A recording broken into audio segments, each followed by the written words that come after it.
بسم اللہ الرحمن الرحیم۔ السلام علیکم ورحمۃ اللہ وبرکاتہ۔ حضرت ابو ہریرہ رضی اللہ عنہ سے روایت ہے کہ رسول اللہ صلی اللہ علیہ وسلم نے فرمایا، اللہ کے کسی بندے نے کوئی گناہ کیا، پھر اللہ سے عرض کیا، اے میرے مالک، مجھ سے گناہ ہو گیا، مجھے معاف فرما دے۔ تو اللہ تعالیٰ نے فرمایا کہ کیا میرا بندہ جانتا ہے کہ اس کا کوئی مالک ہے جو گناہوں پر پکڑ بھی کر سکتا ہے اور معاف بھی کر سکتا ہے؟ میں نے اپنے بندے کا گناہ بخش دیا اور اس کو معاف کر دیا۔ اس کے بعد جب تک اللہ نے چاہا وہ بندہ گناہ سے رکا رہا، اور پھر کسی وقت گناہ کر بیٹھا اور پھر اللہ سے عرض کیا، میرے مالک، مجھ سے گناہ ہو گیا تو اس کو بخش دے اور معاف فرما دے۔ تو اللہ تعالیٰ نے پھر فرمایا، کیا میرا بندہ جانتا ہے کہ اس کا کوئی مالک ہے جو گناہ و قصور کو معاف بھی کر سکتا ہے اور پکڑ بھی سکتا ہے؟ میں نے اپنے بندے کا گناہ معاف کر دیا۔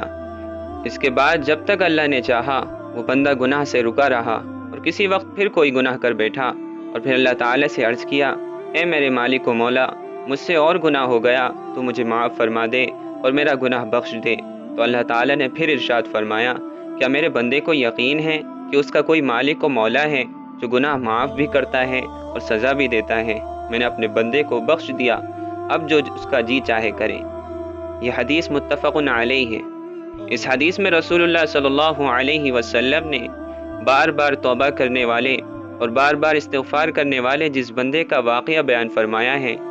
بعض شارحین نے کہا ہے کہ ہو سکتا ہے کہ وہ آپ ہی کا کوئی امتی ہو، اور ممکن ہے کہ انبیاء و سابقین میں سے کسی کا امتی ہو، لیکن بعض عالموں کا کہنا ہے کہ یہ کسی خاص اور معین واقعے کا بیان نہیں ہے، بلکہ ایک کردار کا بیان ہے۔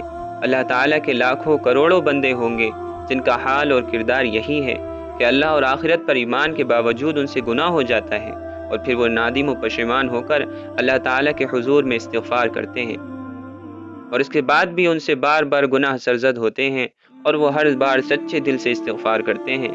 ایسے بندوں کے ساتھ اللہ تعالیٰ کا یہی کریمانہ معاملہ ہے جو اس حدیث میں بیان فرمایا گیا ہے۔ آخری دفعہ کے استغفار اور اس پر معافی کے اعلان کے ساتھ فرمایا گیا، غفرت لعبدی فلیفعل ما شاء، یعنی میں نے اپنے بندے کو بخش دیا، اب اس کو جو چیز چاہے کرے۔ اس کا مطلب ہرگز یہ نہیں ہے کہ اب اس کو گناہوں کی بھی اجازت دے دی گئی ہے، بلکہ ان الفاظ میں بندے کے مالک و مولا کی طرف سے صرف اس لطف کرم کا اعلان فرمایا گیا ہے کہ اے بندے، تو جتنی بار بھی گناہ کر کے اس طرح استغفار کرتا رہے گا، میں تجھے معافی دیتا رہوں گا، اور تو اپنے اس صادق و مومنانہ استغفار کی وجہ سے گناہوں کے زہر سے ہلاک نہ ہوگا، بلکہ استغفار ہمیشہ کام کرتا رہے گا۔ اللہ تعالیٰ نے جن بندوں کو بندگی کا کچھ ذوق نصیب فرمایا ہے، وہ سمجھ سکتے ہیں کہ مومن بندے کی ضمیر پر ایسے کریمانہ اعلان کا کیا اثر پڑے گا، اور اس کے دل میں مالک کی کامل وفاداری اور فرما برداری کا کیسا جذبہ ابھرے گا۔ اللہ تبارک و تعالیٰ سے دعا ہے کہ وہ ہم سب کو بھی اپنے ایسے ہی بندوں میں سے بنائے جو اپنے گناہ پر نادم و شرمندہ ہو کر اللہ سے اپنی گناہوں کی مغفرت چاہتے ہیں، اور اللہ تبارک و تعالیٰ بھی ان کی توبہ کو قبول کرتا ہے اور ان کو معاف فرما دیتا ہے۔ تو دوستو، امید ہے کہ آپ کو میری بات سمجھ میں آئی ہوگی اور آپ کو یہ ویڈیو بھی پسند آئی ہوگی۔